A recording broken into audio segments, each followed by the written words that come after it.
الكثير مننا يعتقدون أن مفهوم الجاذبية الأرضية هو من اكتشاف العالم الإنجليزي إسحاق نيوتن، ولكن هناك عالم عربي يجهله الكثيرون، وهو أول من اكتشف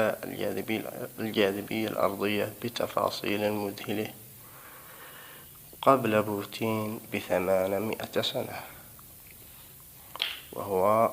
الحسن بن محمد الهمداني، وهو عالم فلك وكيمياء وفلسفة وحكيم،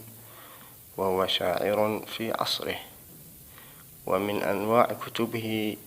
الجوهران العتيقان هو من إخراجه وتأليفه. إنه فخر للعرب جميعا، إنه عالم من علماء العرب،